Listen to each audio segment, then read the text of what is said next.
क्या मांस खाना सच में पाप माना जाता है? क्या श्री कृष्ण ने मांसाहार को लेकर कुछ कहा?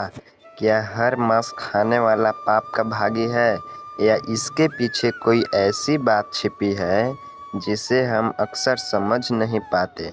इन सवालों का जवाब जानना बहुत ज़रूरी है, क्योंकि धर्म केवल नियमों का नाम नहीं है, बल्कि धर्म के पीछे भाव और कर्म भी होते हैं।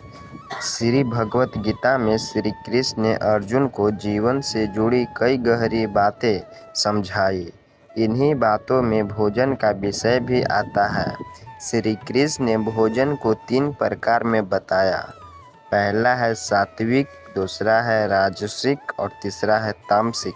भोजन की चर्चा की। सात्विक भोजन मन को शांत रखने वाला है। राजसिक भोजन इच्छा को बढ़ाने वाला माना गया है और तामसिक भोजन मन को भारी कर सकता। लेकिन यहाँ एक बात समझना बेहद ज़रूरी है कि गीता में ऐसा सीधा आदेश नहीं मिलता कि मांस खाने वाला हर व्यक्ति पापी है। इसलिए केवल एक भोजन के आधार पर किसी इंसान की चरित्र का फैसला नहीं करना चाहिए। श्री कृष्ण ने भोजन के प्रभाव पर जोर दिया, क्योंकि भोजन शरीर के साथ मन को भी किसी न किसी तरह प्रभावित कर सकता है। इसलिए भोजन की प्रकृति को समझना जरूरी है। लेकिन सवाल अभी भी वही खड़ा है, अगर भोजन मन पर असर डालता है तो क्या हमारे कर्मों पर भी असर पड़ता? क्या हमारी थाली हमारे विचार बदल सकती है? और क्या इसी वजह से भोजन का चुनाव मनुष्य के जीवन में इतना महत्वपूर्ण माना गया? यही सवाल इस पूरे विश्व को गहरा बनाता है, क्योंकि बात सिर्फ मांस खाने की नहीं है, बात उस सोच की भी है जिसके साथ मनुष्य भोजन को अपने जीवन में अपनाता है। कर्म करते समय हमारी भावना कैसी है, दूसरों के प्रति हमारा व्यवहार कैसा है और हमारे भीतर करुणा कितना मौजूद है? इन सवालों के बिना धर्म को समझना अधूरा है, क्योंकि श्री कृष्ण ने केवल बाहरी आचरण नहीं, मनुष्य के भीतर की अवस्था पर भी जोर दिया। लेकिन अब यहाँ एक और बड़ा प्रश्न उठता है, अगर मांस खाना अपने आप में हर परिस्थिति में निश्चित पाप नहीं कहा गया, तो फिर शास्त्रों में अहिंसा को इतना महत्व आखिर क्यों दिया गया है, और इसका संबंध मांसाहार से किस तरह जोड़ा जाता है? यहीं से इस विषय की सबसे गहरी बात शुरू होती है। अब बात आती है कि अहिंसा और मांसाहार की, जिसे समझना इस विषय में बेहद जरूरी है। भारतीय धर्म परंपरा में अहिंसा को बहुत उच्च स्थान दिया गया है, क्योंकि अहिंसा का अर्थ केवल मारना नहीं, बल्कि किसी जीव को अनावश्यक कष्ट देने से भी बचाने की भावना है। यहीं पर मांसाहार को लेकर प्रश्न उठता है, क्योंकि मांस प्राप्त करने के लिए किसी जीव का जीवन समाप्त होता है। इसी कारण कई धार्मिक परंपराएं मांसाहार से दूरी रखने को अधिक पुण्यकारी मानती है। लेकिन फिर भी हमें एक बात समझनी होगी, धर्म में केवल बाहरी भोजन नहीं देखा जाता, मनुष्य की भावना और उसका आचरण भी देखा जाता है। अगर कोई व्यक्ति भोजन में संयम रखता है, लेकिन उसके व्यवहार में क्रोध और हिंसा है, तो केवल उसकी थाली देखकर उसे श्रेष्ठ मान लेना भी उचित नहीं कहा जा सकता। श्री कृष्ण की शिक्षा कर्म और भाव पर बहुत गहराई से विचार करने की कहती है। इसलिए भोजन का प्रश्न भी मनुष्य के पूरे जीवन से जुड़ा जाता है। अब यह एक और महत्वपूर्ण बात आती है। गीता के शस्त्र हवे अध्याय में श्री कृष्ण सात्विक भोजन की विशेषता बताते हैं। ऐसा भोजन आयु, स्वास्थ्य, प्रसन्नता और संतोष बढ़ाने वाला बताया गया है। वहीं तामसिक भोजन को लेकर अलग प्रकार की चेतावनी दी गई है।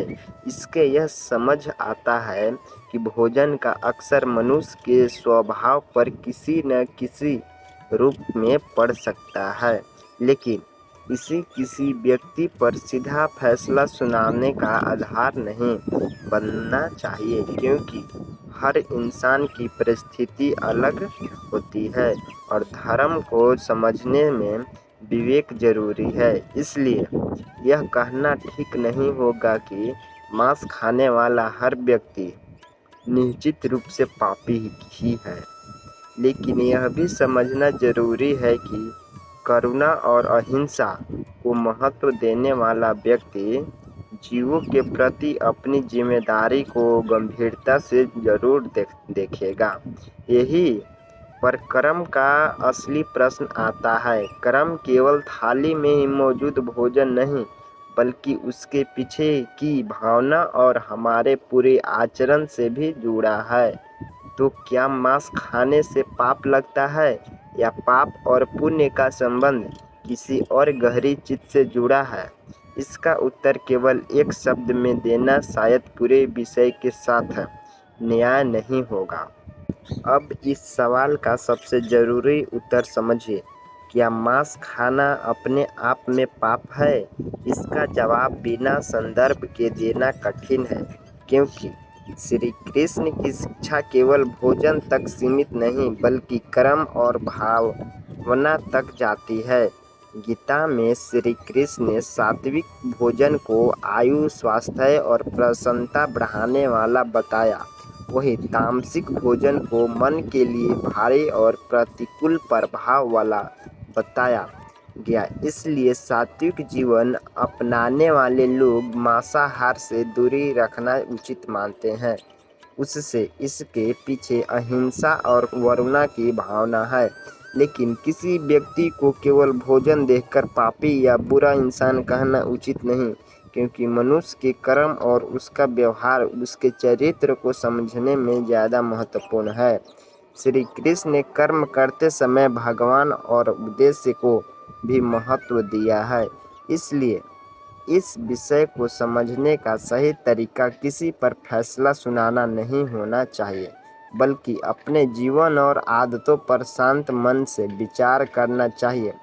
अगर कोई व्यक्ति अहिंसा को महत्व देता है, तो वह जीवों के प्रति करुणा रखेगा और भोजन का चुनाव भी उसी अनुसार करेगा। अगर कोई व्यक्ति मांसाहार करता है, तो उसे तुरंत पापी कहना उचित नहीं, लेकिन उसे अपने कर्मों और भावना पर ईमानदारी से विचार जरूरी करना चाहिए।